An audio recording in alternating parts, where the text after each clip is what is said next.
Remind me the name of this whole facility. CRU Fitness. CRU Fitness? Okay. Where did the name come from? Can you tell me that?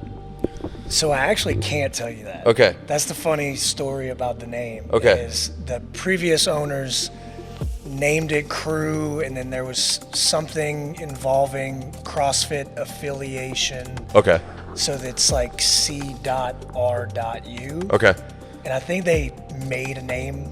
Yeah. What it means, but we don't know. So we rolled with it, and now it's our CRU. Because being in Louisiana, you could even see some sort of significance to some kind of Cajun thing. Yeah. Like you could make that connection where you like crew, Rue or go or something like that. Yeah. So that's where my head went. I was like, crew, it's got to be Louisiana thing, Yeah. So that's what I was thinking. But you were telling me you came into ownership of this place coming from your own personal training business, right? Yes. Okay. How did that come about? The church that I was going to at the time, I found out that one of the people at the church just bought the gym. Yeah.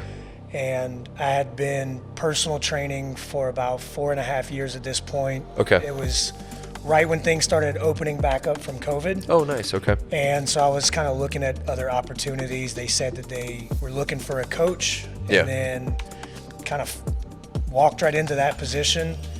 Coached for about 4.5 months, left for 3 weeks to do some extended training in Arkansas Yeah. with a nonprofit for veterans. Came back, they asked me to be the manager, and then probably a month later they gave me an option to purchase it. Oh, that's awesome, man. With your experience, and this is obviously it's CrossFit gym, right? What do people look for whenever they're going into a gym of this caliber?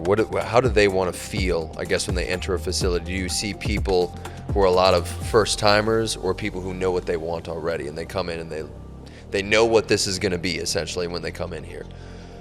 That's a real good question. Most people already, at this point, CrossFit's been around over 10 years. At this point, when people hear CrossFit, they think squat snatches and rope climbs and muscle ups, and it's really, really hard, or, people really get injured. So what we're trying to, what our mission as CrossFit gym owners is to change the way people perceive CrossFit, because I feel you. Yeah. the modality of CrossFit is something that I could never get away from. Okay. In an hour, you can hit a great warm-up with mobility, and you're learning things, and you hit a strength movement, so you're getting stronger. Yeah. And then you hit the metabolic conditioning. And so it really gets through all of the energy systems really well, and it's fun doing it in a group atmosphere. Of course, yeah. So we have been getting a lot of new people into our gym that have really never heard of CrossFit. Gotcha. And it's great because we can show them the beauty of programming, of how you can make something that could be monotonous, like getting stronger, or something that could be dreaded, like high intensity interval training. Sure. And we can make it engaging and knowledgeable and fun. A unique twist on that, it's because when CrossFit first started, you associate it with a very intense form of training that you definitely don't want to be a part of. Like, that's your initial thought. And it seems like when I talk to people, it's according to how you're trying to do it, where you want to show them that it's a very systematic approach to training that makes the whole thing quite worthwhile. Absolutely. Do you consider it sort of the pinnacle of training? Like you should be doing this if you really want to get the most out of fitness?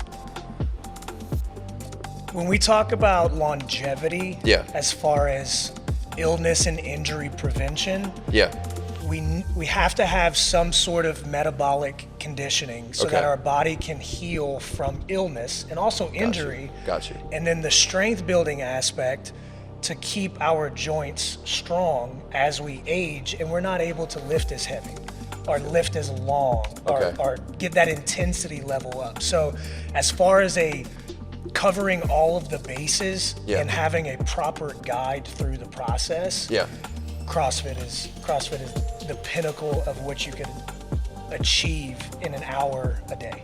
So it's really, because you go to the coaching thing, and then I imagine people just want to feel good in their own skin. Yeah. They really just don't want to feel pain. They don't want to feel like they're walking and something aches or creaks on them. And so to your point, it's probably so much about joint health for anything you're doing, right? Yes. Wow. Okay. Yeah. When it comes to doing CrossFit though, do you find that people are hesitant? Like there's certain people you work with that are like, oh, I really like I don't know about this. I don't know. Is this the right one for me? Like, is there a like you have to convince them? There is a level of convincing people. It's just baby steps. Part of anything, I guess. Yeah, I mean, with CrossFit, it's unique because people pay me to make them suffer, and there you go. And I have to make it appealing. I have to convince them that this is really gonna suck for an hour, but you're gonna feel great, and your future self is gonna thank you. It's hard to sell that. How do you do it then? Is there a process you follow to making a suck fest appealing? Like this is gonna be a very difficult thing for you to do, but trust me, it'll get you where you want to be in life, or fitness wise. Yeah, making that personal connection with people. Yeah. First and foremost, it's not just, hey, I want to join your gym, and I start spewing CrossFit jargon. Gotcha. I say, cool, what do you do for a career? So when I can understand more about their life outside of the gym, it helps me figure out their movement patterns. So if I get a guy who sits down all day at a desk, we have a lawyer. He sits down all day long. Yeah. So I know that he's most likely going to be deficient in certain hip extension movements, which a lot of CrossFit is hip extension. Yeah. Right? Powerful movements through the hips. So a lot of glute jumps. Weakness. Exactly. Yeah. Or more just inhibition. Okay. They can't access the glutes because the hip flexors are overactive. Oh, gotcha. Yeah. Yeah. So when I can understand that about a person before we even start talking about CrossFit, I can use the testimony of my life with going through a traumatic back injury, and I can express to them my journey, that I wasn't always as athletic as I am. Doctors literally told me that I would never achieve the things that I've achieved at this point in my life. Wow. And so I kind of just take it away from what you're going to be doing in CrossFit, and I show them the overall benefits of what you can achieve with just consistent baby steps. Can you go into that briefly about your traumatic injury? Because you were telling me a little bit about it. So at 19, you brutally injured your back. Yeah. So thankfully it wasn't like a blunt trauma, like a car accident or anything like that, but it was just poor movement So this is when I call you a wimp and I go, huh, you're just exaggerating. No. I was definitely a wimp. I didn't exercise. I was small. I didn't really care about my body. I drank a lot. I ate Taco Bell. I was damaging everything. Which is funny. So you said you were 130 pounds at the time when it was happening. And some people would look at that now and they'd see like drinking or like eating tacos and you're not really gaining weight, and they go, I wish I had your body, and you're like, I don't know if you want that, like, Yeah. It looked good on the outside, but on the inside it was you knew broken. What you were doing, you know what was happening. Yeah. So 130 pounds, changing a Humvee tire. We were in our workup to go to Iraq. I was in a deep squat, pulled the tire off of the axle, and I was rotating to put it down, and my back just immediately gave out. From there, next 6 years was about, I tried everything: chiropractic, dry needling, acupuncture, pain medicine, muscle relaxers, and nothing made it better until I got to seminary and someone prayed over me.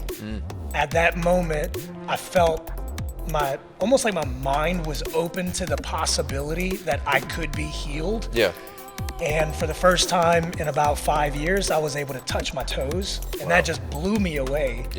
And from there began a journey of seeking knowledge and applying it, testing it, Yeah. and then kind of putting all of the pieces together. Do you think faith and prayer has sort of a solution? Like, should you join that into your training?